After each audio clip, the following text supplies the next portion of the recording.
बिस्मिल्लाहिर्रहमानिर्रहीम।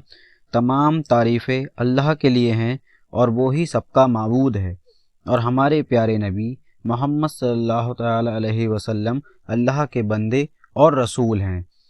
अस्सलाम वालेकुम नाज़रीन। इंसान के लिए 5 तरह के आलम हैं: आलम अरवा, आलम दुनिया, आलम बरज़ख, आलम हश्र, आलम आखिरत। हर इंसान को इससे गुज़रना है, अलबत्ता हर जगह क़याम की मुद्दत अलग अलग होती है। याद रहे, अल्लाह ताला ने इंसान के एक आलम से दूसरे आलम में मुंतकिब होने के मुख्तलिफ असबाब पैदा किए हैं, जैसे कि आलम अरवा से आलम दुनिया में आने का सबब वालिदैन हैं, यानी हमारे माँ बाप हैं, और आलम दुनिया से आलम बरज़ख में मुंतकिल होने का सबब मौत है।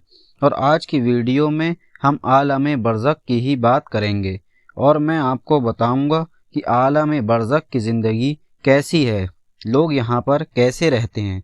ये सब आपको तफसील से बताया जाएगा। इस बारे में मुकम्मल तफसील जानने के लिए वीडियो पूरी देखें। प्यारे भाइयों, आलम बरज़ख की अहमियत का अंदाज़ा इस बात से भी होता है कि इस आलम से पहले भी 2 आलम हैं और उसके बाद भी 2 आलम हैं।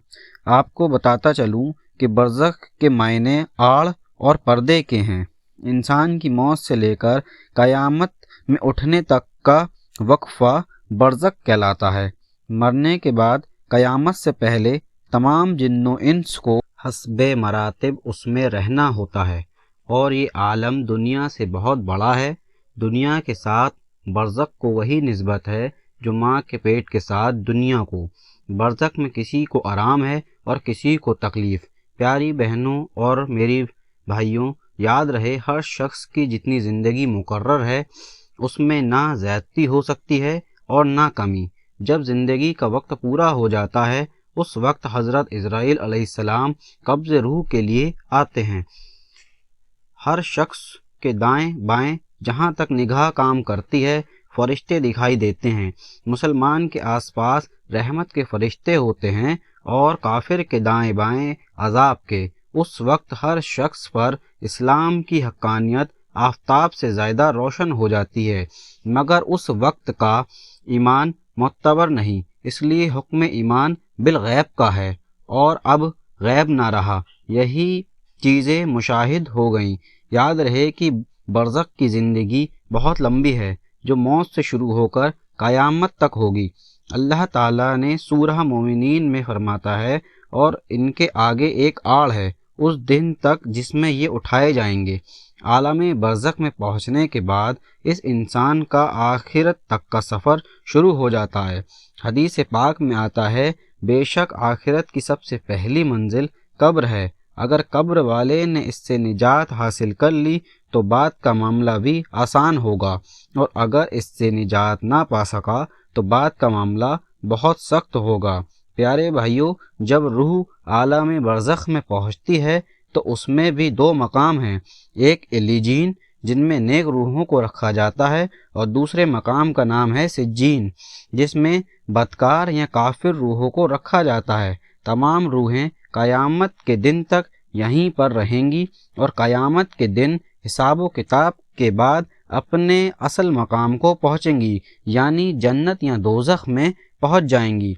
रिवायात में आता है, रूहों को फिर से उनके जिस्म के ज़िंदा किया जाता है, जहाँ पर मुनकर नकीर सवाल व जवाब करते हैं। अगर सवालात के जवाब सही दिए तो आसमान से आवाज़ आती है, मेरे बंदे ने सच कहा, इसके लिए जन्नती बिछौना बिछा दो, इसे जन्नती लिबास पहना दो और इसके लिए जन्नती दरवाज़ा खोल दो।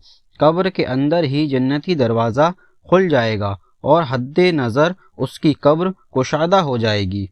इसके बरअक्स अगर सवालात के जवाब सही ना हुए तो उसके लिए कब्र में ही जहन्नुम का बिछौना बिछा दिया जाता है। जहन्नुम की गर्मी उसे हर वक्त महसूस करवाई जाएगी और कब्र इतनी तंग हो जाएगी कि उसकी पसलियां आपस में मिल जाएंगी।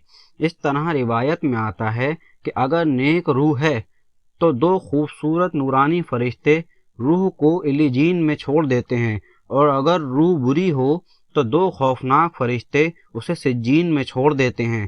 یاد رہے سجین بری اور بدکار روحوں کا ٹھکانہ ہے۔ یہی وجہ ہے کہ وہاں پہنچتے ہی ان پر عذاب آنا شروع ہو جاتا ہے۔ اور یاد رہے علیجین میں روحوں پر کوئی پابندی نہیں، وہ باغ نما ایک جگہ پر ایک دوسرے کے ساتھ موجود ہوتی ہیں۔ نیک روح علیجین میں ایک دوسرے کے ساتھ رہتی ہیں اور ایک دوسرے کو پہچانتی بھی ہیں، جبکہ سجین والی روحیں قید و بند میں مبتلا ہوتی ہیں۔ روایات بتاتی ہیں کہ علیجین میں موجود روحیں ایک دوسرے سے بات کرتی ہیں، ایک دوسرے کو دیکھ کر خوش ہوتی ہیں اور دنیا کے حالات کو یاد کرتی ہیں اور اس وقت کو یاد کرتی ہیں جو انہوں نے دنیا میں گزارا ہے۔ نئی آنے والی روح سے دنیا میں رہنے والے اپنے پیاروں کے بارے میں خبر بھی لیتی ہیں کہ میرا فلاں رشتہ دار دنیا میں کس حال میں ہے۔ اگر نئی آنے والی روح یہ کہے کہ تمہارا فلاں رشتہ دار کب کا مر چکا ہے مگر وہ علیجین میں نہیں پہنچا، تو یہ نیک روح سمجھ جاتی ہے کہ اسے سجین میں بھیجا گیا ہوگا۔ نیک روح اپنے رشتہ داروں کی انتظار ایسے کرتی ہے جیسے کوئی اپنے گھر سے دور ہو اور اپنے گھر والوں سے ملنے کا انتظار کرتا ہے۔ اس کے علاوہ علیجین میں انبیاء اکرام، شہداء، صدیقین اور صالحین کی روحیں بھی ایک دوسرے کے ساتھ ملتی ہیں اور باتیں کرتی ہیں۔ یاد رہے نیک روحیں یہاں قریب رشتہ داروں سے بات کریں گی۔ پیارے بھائیوں، جب انسان کو قبر میں رکھا جاتا ہے تو اس کے ساتھ کیا معاملہ ہوتا ہے، اس بارے میں حضرت ابو ہریرہ رضی اللہ تعالی عنہ فرماتے ہیں کہ رسول اللہ صلی اللہ تعالی علیہ وسلم نے فرمایا، مردے کو قبر میں ڈال کر جب لوگ واپس آتے ہیں تو وہ ان کی جوتوں کی آواز سنتا ہے۔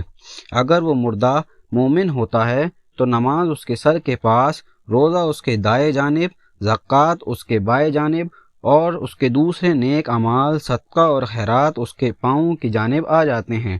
جب اس کے سر کی طرف سے کوئی قریب آتا ہے تو نماز اس کے قریب آنے سے روکتی ہے، اس کے دائیں جانب سے کوئی آنے کی کوشش کرتا ہے تو روزہ اس کو اپنے قریب آنے سے روکتا ہے اور آڑ بن جاتا ہے۔ جب کوئی بائیں جانب سے پاس آتا ہے تو زکوٰۃ راستہ روک لیتی ہے اور قریب نہیں آنے دیتی۔ جب اس مردے کے پاؤں کی طرف سے کوئی آتا ہے تو اس کے نیک اعمال جو لوگوں کے ساتھ اس نے سلوک کیا ہوتا ہے وہ آڑ بن جاتے ہیں۔